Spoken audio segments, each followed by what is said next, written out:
This is season 4, and I am on a mission to help creatives become the most loved versions of themselves. I want to help you step into health in every single area of your life and pursue the authentic creative expression that you feel called to and that only you can.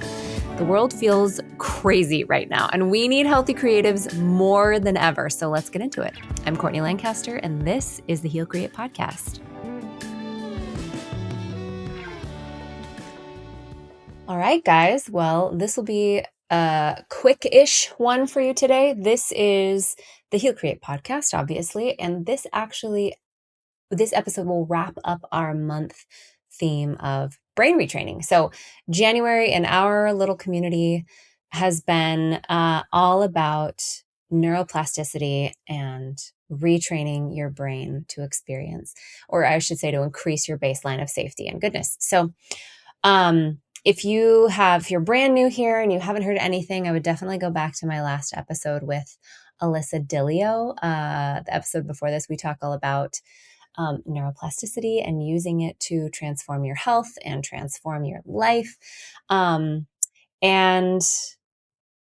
I've said this, I'll be really brief, but basically what I want you to know is brain retraining is one of the most potent and powerful tools I personally have in my own emotional health toolbox.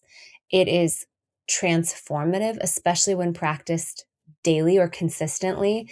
And what you're doing is you're using your imagination to experience memories from the past or memories you'd like to experience in the future, where there is goodness, connection, joy, warmth, safety, even neutrality.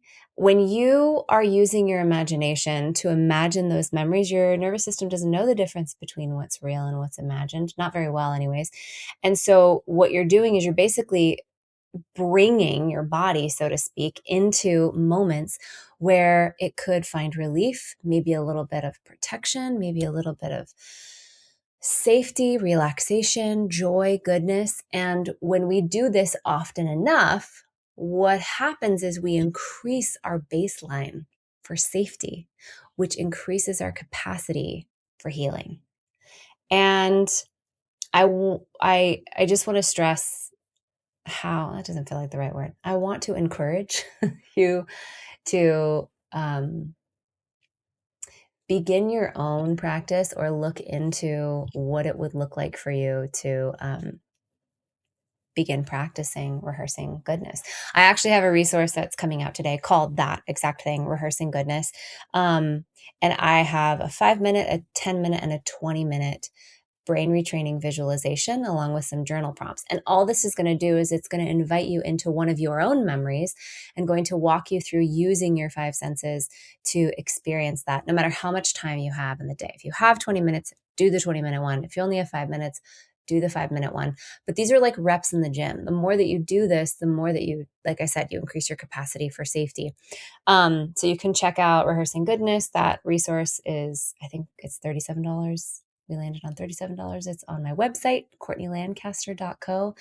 And it would be an excellent companion for you if you're beginning a brain retraining practice. You can also just journal out memories that you have that are really beautiful or things that you'd like to experience in the future.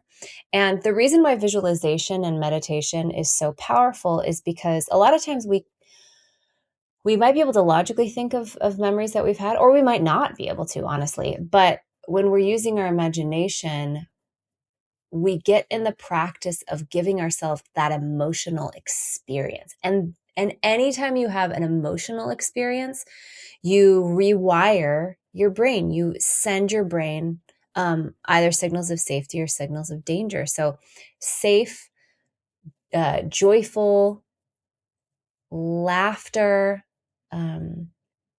connection, any experiences where you felt hopeful, peaceful, like I said, even neutral, where you just felt like, I'm here and that's enough.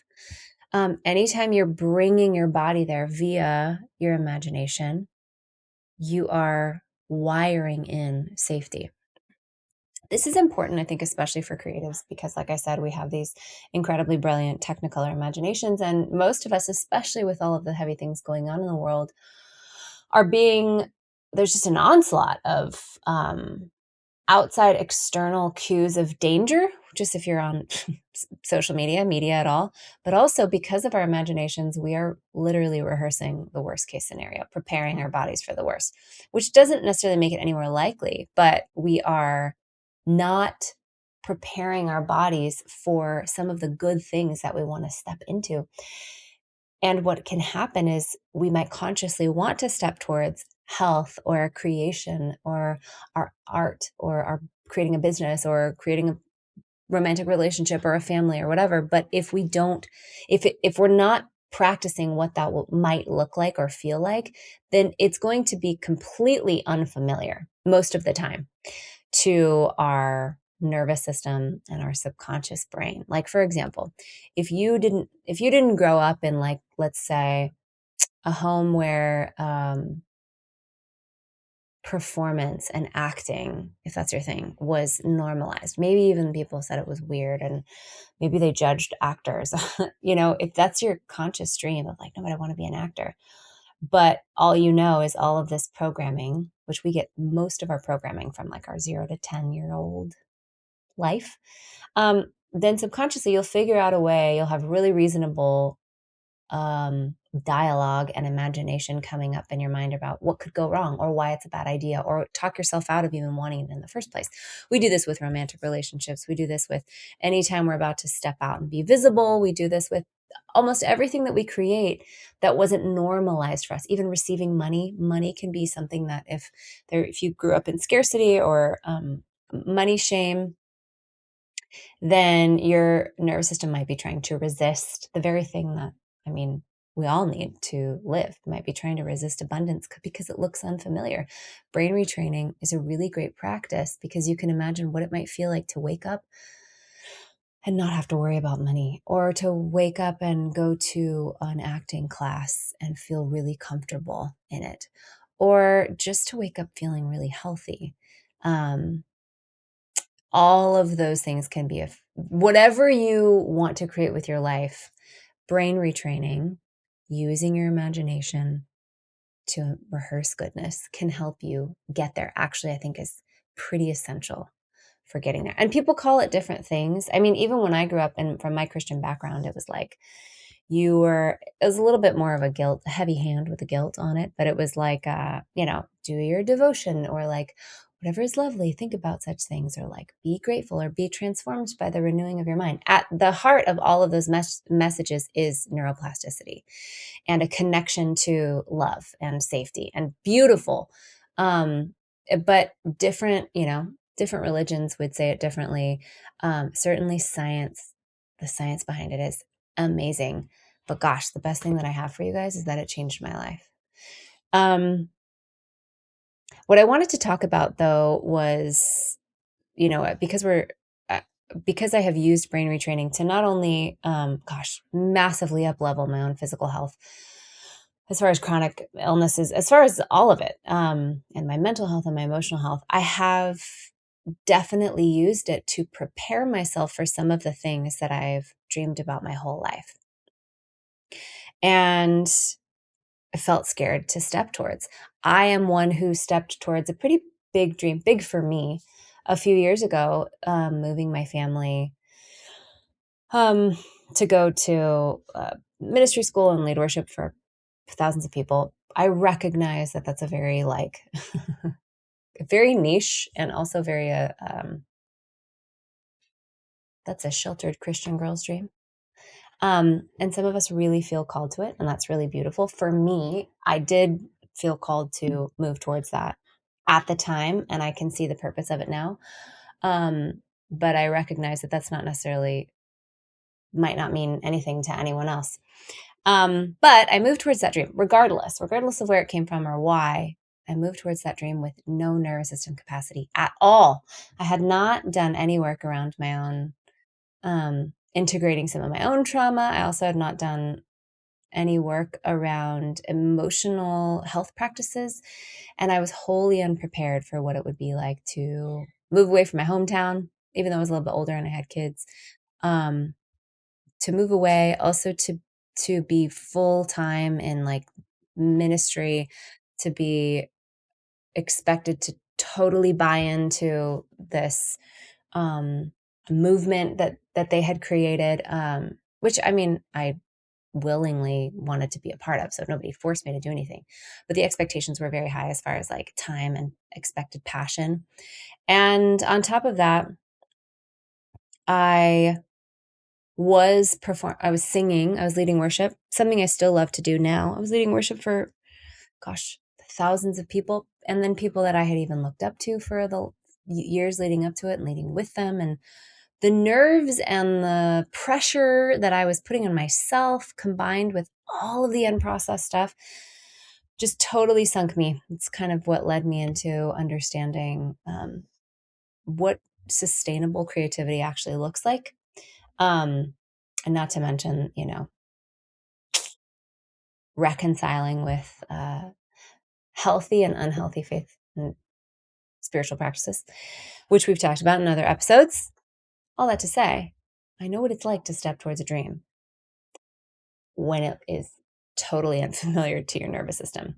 And it sunk me. I struggled with massive panic and anxiety for a long time. And it took me a lot to get through that. It took me getting support. It took me being in relationships that were really healing and safe, and coaching and therapy and brain retraining. Thank God for brain retraining. That was just a practical tool I could do on my own every single day, and it helped everything across the board just get easier over time. Now I want to help people move towards their dreams in a sustainable way with their house in order, so to speak, their internal house in order. And that's what I do. And that's what we do here. What I want to talk about today is when you feel like, no, I've worked through a lot of stuff and I really do feel ready to move forward. I really do feel ready to move towards some of the things that I've waited my whole life for. And I think that, I walk with people now, uh, people that are really across the board. Some of them are like, a lot of them are professional um, artists and musicians, and are actually in the arts and the performing arts space. And that's something that I am certified to support people with through muscle music. If you have heard my episode with Ruby Rose Fox, who's amazing, amazing. But a lot of people are just maybe not as interested in the arts and just want to heal and move forward with their own version of whatever their dreams are. And I was thinking the other day, I wanted to give you guys this example. I was, have you guys seen called Wuthering Heights? Obviously, it's a book from, I think, the 1800s, Emily Bronte. And there's a movie coming out. And gosh, if I'm not the demographic for that movie, I don't know why my algorithm is trying to tell me that I am every minute of the day. So constantly, right? Trailers and interviews and all of this stuff coming up for this movie, Wuthering Heights. And it looks super interesting to me. I'm really fascinated. Charlie XCX did the music, and I just think, I love Margot Robbie. In general, I am always like engaged with and interested in pop culture. That's just one of my interests, and also some of my clients. And so I was like interested in this movie, and I decided I would read the book ahead of time. So I've never read Wuthering Heights. Somehow I skipped it in, I don't know when you read that, high school, or if you're like a Gothic English major in college, which I was not. I decided I would read this book. I probably read it for, I don't know, like an hour last Monday. Man, right off the bat, what a weird and dark book. If you've read it, you're laughing at me because I didn't know. I should have known, Gothic novel. But I didn't. Oh, I guess that wouldn't be, well, it doesn't matter. I didn't know. And I'm reading this book. I read like all of the first part from this one character's perspective. And it's like dark, like we're already into like possession and ghosts and nightmares and death and bitter like hatred and revenge. And I was just like, I read it before I went to bed, and I'm not even kidding. I have like the weirdest dreams that night um of just, I don't know, themes from this book, like super weird dreams. And part of what made brain retraining so effective for me is my vivid imagination that will take any suggestion and turn it into a whole movie in my brain, especially at night. So I have to be really, and I am really discerning when it comes to the content that I consume. But beyond discerning, I think what I'm realizing right now, I have some very specific goals and dreams.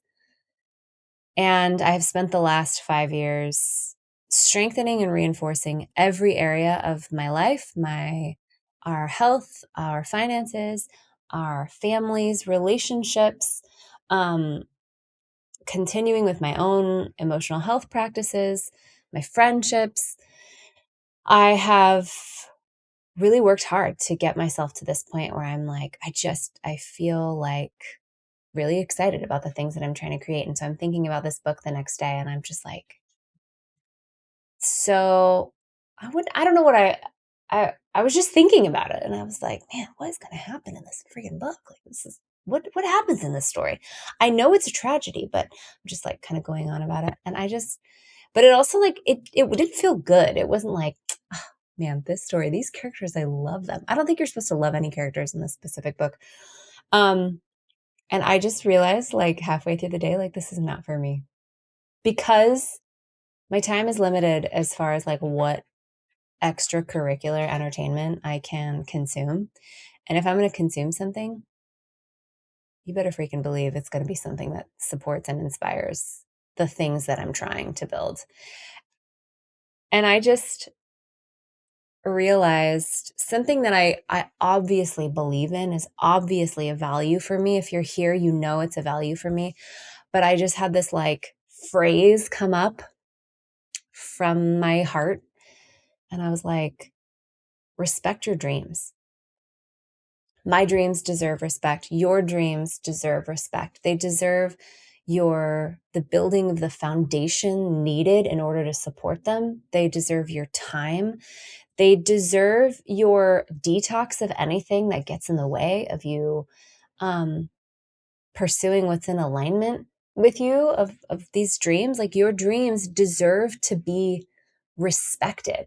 And if we go deeper into my personal belief about it, I believe that the world moves forward in positive ways because people have followed the things that lit them up. And I think, like, if you really know how deeply loved you are, you really know what a well-loved child of God you are, and you really trusted yourself, and you really trusted and had no shame and guilt around the things that you want to do with your life, what you would find is that those things in full health actually benefit and help you benefit not only you and help you express your true, authentic, unique, beautiful self, but they also inspire others as well. I take dreams really freaking seriously. I'm like, do I want to make this episode an expletive podcast? Let's not today. I'll just say I take dreams really seriously. And sometimes it's fun to have fun and to watch something fun or watch something whatever. But, listen to like a podcast that just makes you feel like you're part of a fun conversation and doesn't necessarily like inform you. That's really important too. I just want to make sure that even those things aren't taking away from the energy that I have to be the version of myself that I have always hoped that I was. And so it's kind of a fine line, because I definitely don't think you should ever, stop having fun. I don't believe in guilty pleasures. I think that you should do the things that like genuinely light you up. But there's a fine line when you cross it and you notice yourself like scrolling, for example, just zoning out and scrolling, or maybe listening to crime podcasts incessantly. I have a no shade thrown. I'm just saying, if you actually want to be a children's storybook author, but like all of your free time is like catching up on all of your latest crime documentaries, I'm just saying, maybe we just pause it or take a step back while this dream is trying to be birthed through you of writing, a children's storybook, for example. I think that the other thing that's important when we're talking about respecting our dreams is having a daily practice that sets you up to move forward no matter what. Like, you need to decide, what is your bare minimum? What is the best you can do on a hard day? What is like the bare minimum of things that you can accomplish or commit to, that even if the rest of the day is shot and you do read gothic novels, even though they have nothing to do with what you want, or you do listen to crime podcasts because you're just so burnt out, you need a break, that you've at least done the things that are going to move you forward. Like, for example, if you're writing a book, we want to put in the, I can't remember what the system is called, but we want to put in the first 15 minutes of writing no matter what. If you are trying to heal chronic illness, we want to do the brain retraining rounds every single day. I would suggest that no matter what. If you're trying to build muscle, like you want to make sure you're getting your grams of protein in and taking your creatine, and then you can use the rest of your, macros to eat a cupcake. Like, just decide what your bare minimum is in the direction of the dreams that you're trying to accomplish. And I think that the listeners of this podcast are across the spectrum. Some of us are just waking up to who we are and what we want. Some of us know exactly what we want, and we're like, we've done the work and we're going for it. Some of us are in the middle of saying, I do know what I want, but I have to secure this foundation. I have to secure the pillars of my life first. I'm working on my marriage. I'm working on my physical health. I'm working on building my business or becoming financially secure. I have to get those things in order before I can move forward. Wherever you're at, you're welcome. You're welcome here. I've been in all of those places, and I imagine we'll probably cycle through, them in different seasons. But just remember, I was just telling my little sister this, I think it's such an underrated practice to revisit your desires. The word desire means of the Father. We talked about that. And in my Christian tradition, we call God the Father. And that just absolutely tracks with what I believe about your dreams. Your desires they're straight from heaven, downloaded into you. You are not selfish. You're not bad. If you really knew who you were and you really believed it, you would know that the dreams that you have are actually just the expression of the child of God that you are, meant to change and shift the world for the better. So revisiting your desires every day, revisiting your actual dreams every day, also, I think, is kind of an essential. I would add that to the list of the bare minimum things. Even if you just glance at a note on your phone of the top 10 things that you want to say are true about your life 10 years from now, it's just a way to respect your dreams. And I believe that we all owe it to ourselves to respect our dreams. And I'll just reinforce one more time. I had a family member tell me recently, I don't know what I want, and that's okay. And she is totally right. It's totally okay to not know what you want. I do believe, however, that we can say, maybe instead of I don't know what I want, even just the shift of I'm still learning what I want. Totally okay, because everybody has a North Star that's pulling them forward towards growth, towards more expansion, towards the truest version of who they are. And if you're in a place where you're like, gosh, I don't even know, that's totally okay. Just be open. The more that you increase your ability to feel safe in this world, the more that you resolve emotional blocks, the more that you get curious about yourself, be open to the idea that your desires are going to make themselves really, really, really clear. Also, I have lots of podcasts on this, but if you really don't know and you don't know what you want to do with your life, pay attention to what inspires you. What lights you up will lead you home. Whatever inspires you is just embodies your potential. I think Mastin Kipp said that. Or if it was somebody else, you can let me know. Whatever inspires you embodies your potential.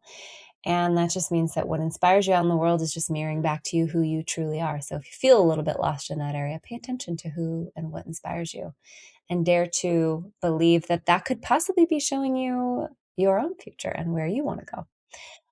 Okay, my loves, so good to speak with you again today. And next month, we're going into relationships. Oh my gosh, I have my husband coming on the podcast. I have Kara Campbell, who is just like a beautiful feminine friendship advocate, coach, incredible mother. Absolutely love her. We're going to talk about the power of feminine friendships. I think I'm going to have my kids on. I'm going to have Nanette Battles, who's one of my older mentors. Older, not in age, older as like the earlier decade of my life. My early 30s and 20s, actually. She's going to talk about parenting. And then I have one of my best friends, Jason, who's going to come on. We're going to talk about men and women friendships fraught with peril when you grew up in Christianity, but I believe so, so, so important. So stay tuned for February and February's content. And if you are looking to get started on a very helpful and I think simple brain retraining practice, you can download the Rehearsing Goodness resource available on my website. I hope you guys have such a great weekend, that you find some real rest in the next few days, and I will see you next week. Bye.